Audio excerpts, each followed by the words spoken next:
नमस्कार,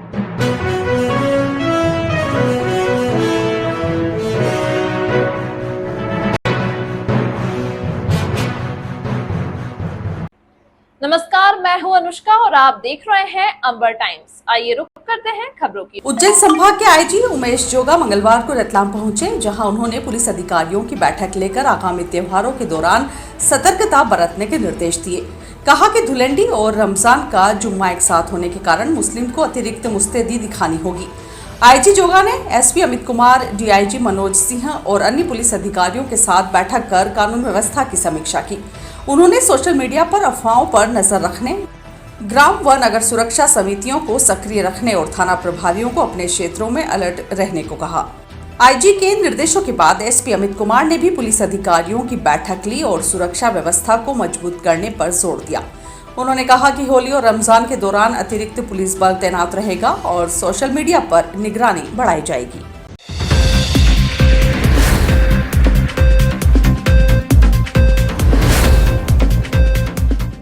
अपने स्वाद और तीखेपन के लिए प्रसिद्ध रतलामी सेव अब अंतर्राष्ट्रीय स्तर पर पहचान बनाएगी।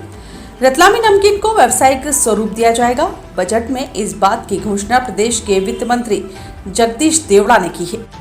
रतलाम की सेव प्रदेश के एक जिला एक उत्पाद में शामिल है। मध्य प्रदेश के वित्त मंत्री जगदीश देवड़ा ने बुधवार को 1 बजे के आसपास वित्तीय वर्ष 2025 व 26 के लिए 4,21,032 करोड़ रुपए का बजट पेश किया। बजट में कोई भी नया टैक्स नहीं लगाया, न ही किसी भी टैक्स की दर बढ़ाना प्रस्तावित किया है।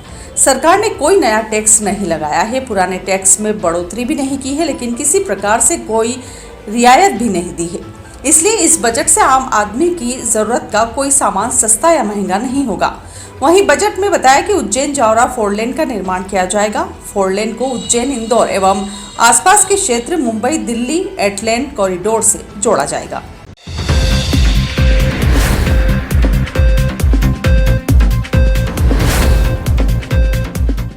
गीता मंदिर पर फाग उत्सव का आयोजन किया गया। आयोजन के मुख्य निवेदक आचार्य ब्रह्म ऋषिवर परम पूज्य श्री किरीट भाई जी द्वारा स्थापित तुलसी परिवार है। भजन गायक पंडित गोपाल कृष्ण शर्मा द्वारा फाग उत्सव के फाग के गीत गाए गए और भजनों की प्रस्तुति दी गई। भजनों पर सभी महिलाओं ने रंग गुलाल और फूलों की होली के साथ जमकर नृत्य किया। सभी महिलाओं ने एक दूसरे को गुलाल लगाई तथा मंदिर के पंडित जी द्वारा भगवान श्री कृष्ण और अर्जुन को गुलाल लगाई गई। फागोत्सव के कार्यक्रम में श्रद्धालु बड़ी संख्या में उपस्थित थे।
शहर में लगभग 45 वर्षों से अपनी उत्कृष्ट सेवाओं से पहचान बनाने वाले श्री अरविंद कॉन्वेंट स्कूल के डायरेक्टर कपिल वत्स ने जानकारी देते हुए बताया कि अरविंद कॉन्वेंट स्कूल की नींव हमारी माता श्री मधुबाला वत्स ने 1979 को एक उद्देश्य और प्रेरणा के साथ रखी थी कि हर घर शिक्षित हो, शिक्षा के साथ संस्कार हर बच्चे में हो। इसी उद्देश्य को लेकर श्री अरविंद कॉन्वेंट स्कूल की नींव रखी गई, जो आज अपने सफल मकसद को पूरा करता हुआ एक विशाल बरगद के वृक्ष की भांति शहर में अपनी एक स्वच्छ छवि के रूप में निरंतर आगे बढ़ रहा है। श्री अरविंद कॉन्वेंट स्कूल के डायरेक्टर कपिल वत्स ने बताया, अमित जी, शिक्षा के क्षेत्र में एक संस्थान के रूप में श्री अरविंद कॉन्वेंट स्कूल लगभग 45 से 47 वर्षों से कार्य कर रहा है और इस विद्यालय की नींव हमारी माताजी श्रीमती मधुबाला वत्स द्वारा रखी गई थी। जी, इन 45 वर्षों का अगर कार्यकाल देखा जाए तो लंबा समय हो चुका है। इसमें क्या क्या कंडीशनें क्रिएट हुई आपके सामने यहाँ तक पहुँचने में? सन 1979 से लेकर वर्तमान समय तक की बात करूं तो कई सारी विषम परिस्थितियां का सामना करते हुए हम लोग यहाँ तक आए हैं। सीमित संसाधनों में अपने विद्यालय में पढ़ने वाले छात्रों को एक अच्छी शिक्षा दे सकें, यही हमारा प्रयास रहा है और इसी प्रयास को करते हुए उत्कृष्ट परीक्षा परिणामों के साथ हम आज इस क्षेत्र में कार्य कर रहे हैं। जी 45 सालों का लंबा समय रहता है। अगर आज की बात की जाए तो कंपटीशन का क्षेत्र समय है और कई स्कूल शहर में आ चुके हैं। बच्चे कन्फ्यूज़न रहते हैं कौन सा स्कूल चुने, पेरेंट्स कन्फ्यूज रहते हैं कौन सा स्कूल चुने, तो क्या कहेंगे उनके लिए? सही कहा अमित जी आपने कि वर्तमान आधुनिकता के इस दौर में शिक्षा को अगर देखें तो रतलाम में शैक्षणिक संस्थान तो काफ़ी सारे आ गए हैं। कन्फ्यूज़ होने की जहाँ तक आपकी पेरेंट्स को लेकर बात है तो ये भी एक उचित बात है। पेरेंट्स से या माता पिता पालकों से मैं यही निवेदन करूँगा कि शिक्षा संस्थान को चूज़ करते समय कुछ विशेष बातों का ध्यान आपको रखना चाहिए। जैसे कि आप विद्यालय परिसर तो एक मुख्य विषय है ही, लेकिन साथ ही वहाँ पर कार्य करने वाले शिक्षकों की योग्यता, वहाँ पर दिए जाने वाले ज्ञान एवं संस्कारों के साथ दिए जाने वाले ज्ञान की स्थिति और तकनीकी रूप से संबल बनाते हुए संस्कारों का प्रवाह बच्चों में किस प्रकार से किया जा रहा है, इन बातों का विशेष ध्यान रखना चाहिए। जी अभी वर्तमान की बात की जाए, नया शैक्षणिक सत्र शुरू हो रहा है, तो क्या जनता को, क्या पेरेंट्स को क्या मैसेज देना चाहेंगे आप?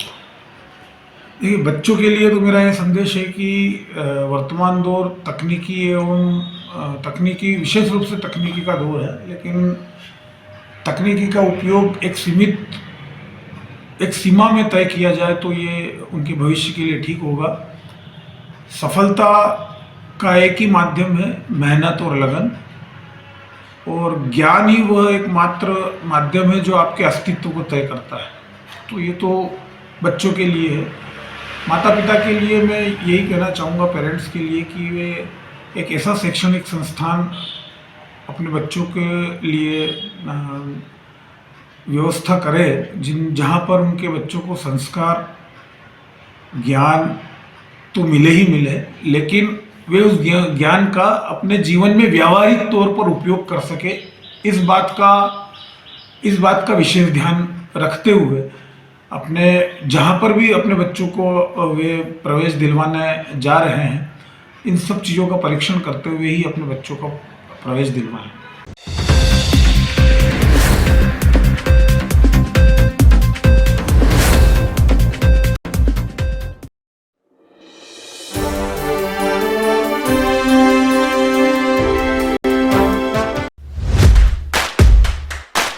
मस्ती और धमाल के साथ आपके शहर में शुरू हो चुका है Tulsi water park.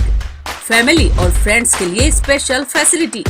Water park की मस्ती के साथ फास्ट फूड और फ्रेश फ्रूट्स भी। तुलसी वाटर पार्क फुल एंटरटेनमेंट के साथ बर्थडे, शादी पार्टी के लिए गार्डन और रूम्स अवेलेबल। तो देर किस बात की, इस समर सीजन में अनलिमिटेड धमाल के लिए सबसे हटकर और फुल एंजॉय और अपनी खुशियों को कीजिए दोगुना। हमारा पता है Tulsi water park, Dhamnod Panched Marg, near Asaram Bapu Ashram, Panched, Ratlam. Contact 9826050296 8770172575।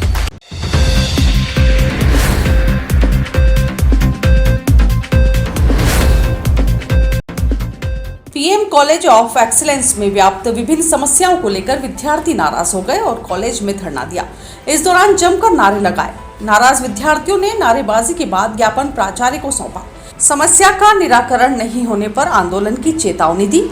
इस मौके पर छात्र नेता विशाल गुर्जर सहित बड़ी संख्या में स्टूडेंट मौजूद थे। नहीं किसी से भीख मांगते, हम अपना अधिकार मांगते। नहीं किसी से भीख मांगते, हम अपना अधिकार मांगते। नहीं किसी से भीख मांगते। माता के भारत माता के भारत माता के जब जब छात्र बोला है,